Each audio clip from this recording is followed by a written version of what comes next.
ঘুম থেকে উঠেই ম্যাক্সকে খুঁজতেছি, পরে সে দেখি জানালার কাছে বসে আছে। আমাদের ম্যাক্স বাবুর এই জায়গাটা খুবই পছন্দ, দেখা যায় জানালার কাছে বসে বসে রাস্তাঘাট দেখতে থাকি। হ্যালো এভরিওয়ান, আসসালামু আলাইকুম। আশা করছি দেশের যে প্রান্ত থেকেই যে যেখান থেকেই ভিডিওটি দেখছে সবাই খুব ভালো আছে, সুস্থ আছে। আলহামদুলিল্লাহ, আমিও তোমাদের অনেক ভালো আছি। বরাবরের মতো আমার চ্যানেল সামিরাস লাইফস্টাইল ব্লগ থেকে আমি সামিরা তোমাদের সবাইকে অনেক অনেক শুভেচ্ছা ও ভালোবাসা জানিয়ে ঢাকা থেকে আজ নতুন আর একটি ভিডিও উপস্থাপন করছি। আশা করছি আজকের ভিডিওটা তোমাদের খুব ভালো লাগবে। আজ দুদিন ধরে ওয়েদারটা কিন্তু একটু মেঘলা মেঘলা, বেশ ভালোই লাগছে। তবে দু একদিন আগেও কিন্তু প্রচণ্ড গরম ছিল, সবাই কিন্তু আমরা গরমের তাপে হাঁপিয়ে উঠেছিলাম। এখন একটু বৃষ্টি বৃষ্টি আবহাওয়া, বেশ ভালো লাগছে। তো ঘুম থেকে উঠেছি, আরেকটু আগে উঠে তাসনিমকে মাদ্রাসায় পাঠিয়ে দিয়েছি, ওদের কিন্তু আবার মাদ্রাসা খুলে গিয়েছে। এরপরে ভাবলাম ঘর দুয়ার একটু গুছিয়ে নেই, আর এই ফাঁকে আমাদের ম্যাক্স বাবুকে খুঁজছিলাম। তো পরে দেখলাম সে জানালার পাশে বসে আছে, ওকে কোলে নিয়ে কাজকর্ম করলাম। আর আমার এই যে খাটের এই পাশটার মধ্যে না প্রচুর ধুলাবালি পড়ে, প্রতিদিনই দেখা যায় বিছানা ঝাড়ার সময় কিন্তু আমি এই যে খাটের এই পাখাগুলো ঝাড় দিয়ে নেই বা মুছে নেই, যে দেখো কি পরিমাণ ধুলা পড়েছে। আর আমার খাটের পাশে তো আমি যে সিনারিটা দিয়েছি ওটা দেখতে বেশ ভালো লাগে, তো এটা একটুখানি ক্লিন করে নিলাম। খাটের পেছনে এই সিনারিটা দেওয়াতে কিন্তু ঘরের সৌন্দর্যটাই চেঞ্জ হয়ে গেছে। আমার প্রিয় বন্ধুরা, আমি জানি না কে বা কার এতক্ষণ পর্যন্ত আমার সাথে আছো, তো আমি বলবো প্লিজ ভিডিওর শুরুতে একটি লাইক দিয়ে এরপরে সম্পূর্ণ ভিডিওটি দেখা কন্টিনিউ করো। আর আজকে আমার চ্যানেল যারা নতুন ভিজিট করছো, তোমাদের কাছে যদি দেখতে দেখতে ভিডিওটির কোনো একটি অংশ ভালো লেগে যায়, প্লিজ সেই অংশটির জন্য হলেও চ্যানেলটিকে সাবস্ক্রাইব করে আমার সাথেই থেকে যেতে পারো। আর অলরেডি যারা যারা সাবস্ক্রাইব করে আমার পাশে রয়ে গেছো, তোমাদের জানাই মনের অন্তঃস্থল থেকে অনেক অনেক দোয়া, অনেক অনেক ভালোবাসা আর অনেক অনেক সম্মান।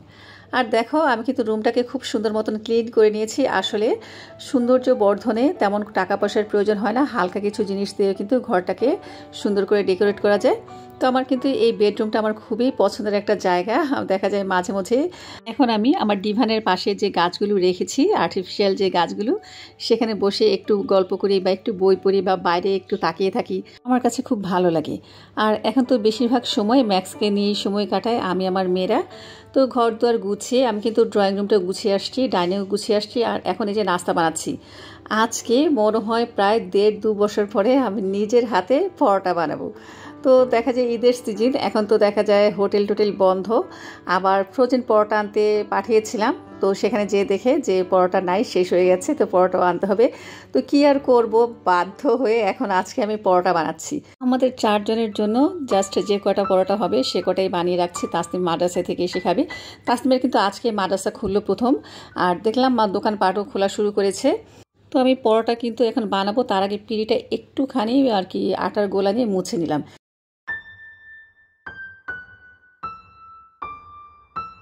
আমি হয়তো রেগুলারলি পরোটা বানাই না, কিন্তু এটার প্রসেস কিভাবে পরোটা বানালে নরম হবে বা কিভাবে সফট থাকবে সেগুলো কিন্তু জানি, কিন্তু আলসেমির কারণে বানানো হয় না। তবে হাতে ভাজা পরোটার স্বাদই আলাদা। আমি তো বাধ্য হয়ে সকালের নাস্তাটা বাইরে থেকে কিনে এনে খাই। তোমরা যারা আমার ভিডিও দেখো তারা সবাই জানো, আসলে সকালবেলা এই পরোটা বেলা তারপর নাস্তা বানানো আমার কাছে ভীষণ একটা প্যারার কাজ মনে হয়। আমার মনে হয় কি জানো, কেউ যদি সকালের নাস্তা আমাকে বানিয়ে খাওয়ায়, তাকে আমি সারাদিন রান্না বাড়া করে খাওয়াতে পারবো, কিন্তু সকালবেলা না।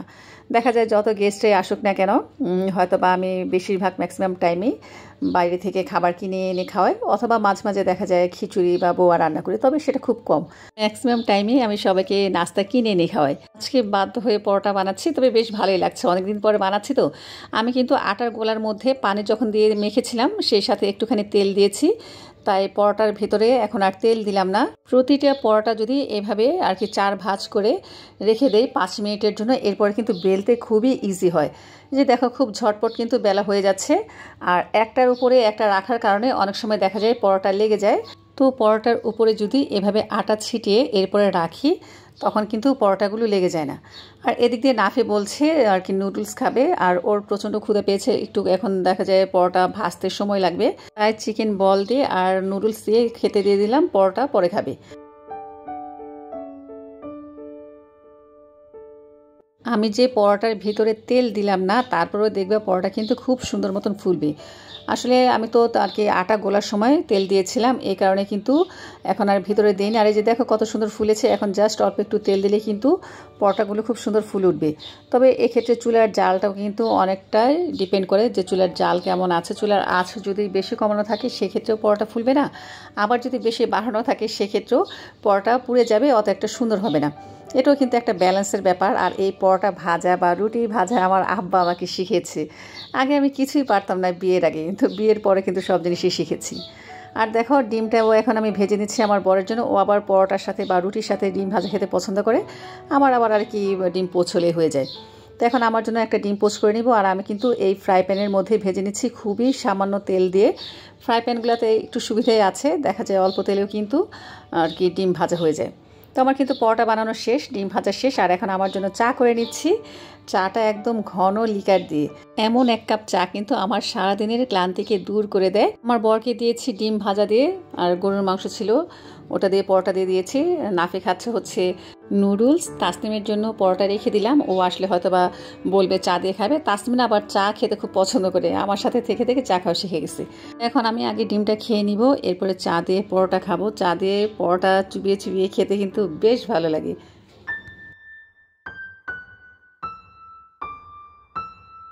নাস্তা খাওয়া শেষ করে থালাবাটি ধুয়ে নিয়েছি, এরপরে চলে আসলাম রান্নাঘরে। তো আজকে রান্না করব গরুর কলিজা। আমরা কোরবানিতে যে ভাগ পেয়েছিলাম কলিজা, সেটাই আমি আলাদা করে রেখে দিয়েছি। আর অল্প অল্প করে রেখেছি যেন 2-3 দিন খেতে পারি। তো আজকে 1 প্যাকেট বের করেছি। আর এটা আমি যেভাবে আজকে রান্না করব, এভাবে যদি রান্না করি, অনেকে বলে না যে গরুর কলিজা থেকে কেমন একটু গন্ধ আসে, একটা ফোঁটা গন্ধ আসবে না, তোমরা বিশ্বাস রেখে করতে পারো। প্রথমেই কিন্তু আমি আর কি নর্মাল পানি দিয়ে ধুয়ে নিয়েছিলাম, এরপরে এই যে 2বার গরম পানি দিয়ে ধুয়ে নিলাম, খুব সুন্দর মতন কিন্তু ধোয়া হয়ে গেছে। আর যেহেতু আমাদের ভাগের ছিল কোরবানিটা, তাই কিন্তু ছোট ছোট টুকরো করে আমাদের দিয়েছিল, এই কারণে কিন্তু আমি একবারে এই যে কলিজাটা পরিষ্কার করতে পারিনি। তবে তোমরা যারা একা কোরবানি দাও অনেকে পরিষ্কার করতে জানে, আর যারা জানো না তাদের উদ্দেশ্যে বলছি, গরম পানির মধ্যে জাস্ট 5 মিনিটের মতন চুবিয়ে রাখলে এরপর কিন্তু এইভাবে টান দিলে পর্দাটা উঠে যায়। যেহেতু আমার আর কি কলিজার টুকরোগুলো ছোট ছিল, আর তাই এখন আমি কিন্তু ওই যে কাটার পরে গরম পানি দিয়ে ক্লিন করে নিচ্ছি, খুব সুন্দর মতন কিন্তু উঠে যাচ্ছে। তো আমার কিন্তু একটা একটা করে পরিষ্কার করা লাগছে, একটু কষ্ট হয়ে গেছে। আর যদি আস্ত থাকতো তাহলে আমি আর কি একবারেই পরিষ্কার করে নিতে পারতাম। তো খুব সুন্দর মতন কিন্তু এখন পরিষ্কার করে নেব। আর এই আর কি পাতলা চামড়াটা কিন্তু অবশ্যই ফেলতে হয়, পর্দাটা না ফেললে কিন্তু আর কি এটা খেতে একটা ভালো লাগবে না। আর আমার মনে হয় এটা অত স্বাস্থ্যসম্মতও না। প্রতিটা কলিজা ফ্যাপসা থেকে আমি ভালো মতন পর্দাগুলি সরিয়ে নিয়েছি, এরপরে পরিষ্কার পানি দিয়ে ধুয়ে নিলাম। আর এই ধোয়াটার কারণে কিন্তু কলিজা থেকে কোনো গন্ধ আসবে না। তারপরেও আমি তোমাদের একটা টিপস বলে দিচ্ছি, যারা বলে যে আর কি গরম পানি দিয়ে ধোয়ার পরে গন্ধ আসে, তোমরা কি করবে, 1 টেবিল চামচ পরিমাণ রসুন বাটা নিয়ে আর কলিজার মধ্যে মাখিয়ে জাস্ট তোমরা 10 মিনিটের মতন রেখে দিবে, এরপরে নর্মাল পানি দিয়ে ধুয়ে নেবে, দেখবে কোনো গন্ধ আসবে না। তবে মাছ, মাংস, কলিজার এগুলোতে একটা নিজস্ব গন্ধ আছে, সেটা তো থাকবেই, নত তো মনে হবে না তুমি কী খাচ্ছ, শুটকি খাচ্ছ, মাছ খাচ্ছ নাকি মাংস খাচ্ছ। যাই হোক, আমি কিন্তু দেখো সুন্দর মতন ধুয়ে নিয়েছি, আর একদিক দিয়ে পেঁয়াজ টিয়াজ সব কেটে নিয়েছিলাম, এখন বসিয়ে দিয়েছি রান্নাটা। দেখো কালারটা কত সুন্দর আসছে। তো আমার কাছে কলিজা ভুনা একটু ঝাল ঝাল হলেই খেতে ভালো লাগে। আর আমি যেভাবে রান্না করছি একদম মনে হচ্ছে যেন হোটেল স্টাইলে, খেতে কিন্তু খুব মজা হয়েছিল। আমি একটু বড় টুকরাই করেছি, হোটেলে কিন্তু আরও ছোট ছোট টুকরা করে। তো নিজেরা বাসায় খাবো, অত ছোট পিস করে লাভ কি বলো। তবে আজকে কিন্তু আমি কলিজার সাথে একটু আলু কুচি দিব। আমার মাকে দেখতাম আমরা যখন ছোট ছিলাম রান্না করতো, যেহেতু ঘরের সদস্য বেশি ছিল, একটু আলু কুচি দিত, খেতেও ভালো লাগতো আর পরিমাণেও আর কি একটু বেশি হতো। তো আমার ঘরে মানুষ কম, তারপর আমি একটু আলু কুচি দিলাম, ভাবলাম যে আমাদের 2 বেলা হয়ে যাবে, দুপুরে রাত্রে সুন্দর মতন। তো এখানে আমি ছোট সাইজের 2টা আলু নিয়েছি আর একদম ছোট ছোট টুকরো করে কেটে নিয়েছি। প্রথমেই কিন্তু আমি কলিজাটাকে খুব ভালো মতন কষিয়েছি, তার আগে মশলাটাকে কষিয়ে নিয়েছিলাম, তোমরা দেখতেই পেয়েছো। যখন মশলা থেকে তেল উঠে গেছে তখন কিন্তু আমি কলিজা দিয়ে ঢাকা দিয়ে প্রায় 15 থেকে 20 মিনিট কষিয়েছি। এরপরে আলু দিয়ে আরও 5 মিনিট কষিয়েছি, কারণ আলুটা তো এমনিতেই নরম, দেখা যায় যদি আমি প্রথমেই কলিজার সাথে দিয়ে দিতাম তাহলে আলুটা ভর্তা ভর্তা হয়ে যেত। এরপর পরিমাণ মতন গরম পানি দিয়ে আরও 15 থেকে 20 মিনিট রান্না করে নিলাম, আর এমন মাখা মাখা অবস্থায় আমি নামিয়েছি। তবে নামানোর আগে আমি 3-4টা কাঁচামরিচ কুচি দিয়ে দিয়েছি, আর হচ্ছে 1 চামচ পরিমাণ জিরা টালা দিয়েছি। দেখো কালারটা কত সুন্দর আসছে, আর খেতে কিন্তু মাশাআল্লাহ দারুণ ভালো হয়েছে, খুব সুন্দর একটা ফ্লেভার আসছিল। আমি ভাবলাম 1 পিস খেয়ে নিই। আর এদিক দিয়ে কিন্তু আমার বড় চলে আসছে, তবে ও আসার সময় কিছু বাজার সদাই নিয়ে আসছে, তার মধ্যে এনেছে আমার খুবই পছন্দের একটা ফল, এটা হচ্ছে তালের শাঁস। তালের শাঁসটা আমার এত পছন্দ কি বলবো, মানে ভিতরের রসটা খেতেই ভালো লাগে। একদম শক্তগুলোও না, আবার একদম নরমগুলোও না, মিডিয়াম টাইপের এই তালের শাঁসগুলো কিন্তু খেতে ভীষণ মজা। আর আমার বর কিছু বাজার সদাই নিয়ে আসছে, সেগুলো এখন গুছাবো। তার আগে এই ফলগুলো খেয়ে নিই। তো একটা একটা করে বাছবো আর খাবো। অবশ্য আমার বর বেছে দিচ্ছে আর আমি পাশে বসে বসে খাচ্ছি। তো এই যে কী কী এনেছে চলো একটু দেখাই। এখানে আছে সসেস আর পরোটা, ওই যে বললাম না এখনও পাইনি, তাই পরোটা আনে নাই। পরোটার কথা এখনও বলে দিয়েছিলাম। আনিয়েছি মেয়েদের জন্য নুডলস, তারপর হচ্ছে চানাচুর। এই চানাচুর অবশ্য মেয়েরা শুধু একা খায় না, তার বাবাও খায়। দেখা যায় এটা নিয়ে যদি এখন বসে 10 মিনিটের মধ্যেই শেষ। তারা চানাচুর এত পছন্দ করে, আমার আবার অত একটা ভালো লাগে না। সাথে আনিয়েছি ময়দা না আটা, কলা, তারপর হচ্ছে পেঁয়াজ, আলু। আর আনিয়েছি মুরগি। এখানে ব্রয়লার মুরগিও আছে আর হচ্ছে পাকিস্তানি মুরগিও আছে। ব্রয়লার মুরগিটা আনিয়েছি মেয়েদের জন্য, সাথে এখন ম্যাক্সের জন্য। ম্যাক্স তো আর কি ব্রয়লার মুরগি দিয়ে ওকে ভাত সিদ্ধ করে খাওয়াই।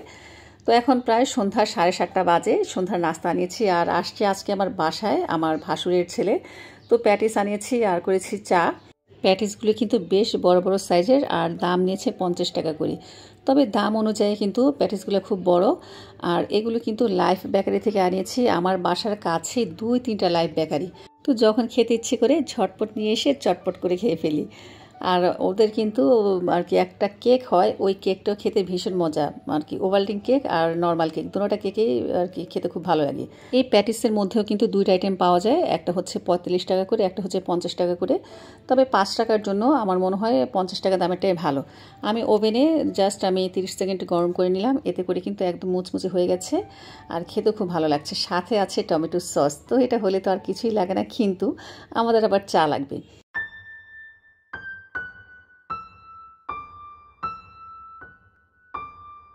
মেয়েরা খাবে সস দিয়ে, প্যাটিস দিয়ে, আর আমাদের জন্য করেছি চা। তবে এই যে আমার ভাসুরের ছেলেকে 1 পিস দিলাম, ও বললো যে কাকে এত বড়টা খেতে পারবো না, কেটে দেন। আসলে সাইজগুলো খুব বড় বড়, আমার তো খেতে ভালোই লাগছে। তো 2 মেয়েকে 2 পিস দিয়ে দিলাম আর 2 পিস আমি কেটে নিয়েছি। তো এখন আমরা চা দিয়ে খাবো গরম গরম প্যাটিস। তোমরা কেউ কি প্যাটিস কখনো চা দিয়ে খেয়েছো? না খেলে একবার ট্রাই করে দেখো, অনেক মজা লাগে কিন্তু খেতে। পুরি দিয়েও চা দিয়ে খেতে কিন্তু খুব ভালো লাগে। তবে জানি এগুলো মোটেও স্বাস্থ্য সচেতন নয়, মাঝে মাঝে খাওয়া যায়, কি বলো, মুখের মজার জন্য কিন্তু সব কিছুই চলে আমাদের। তো সন্ধ্যার নাস্তা খেতে খেতে তোমাদের কাছ থেকে বিদায় নিয়ে নিচ্ছি। সবাই ভালো থেকো। আল্লাহ হাফিজ। আসসালামু আলাইকুম।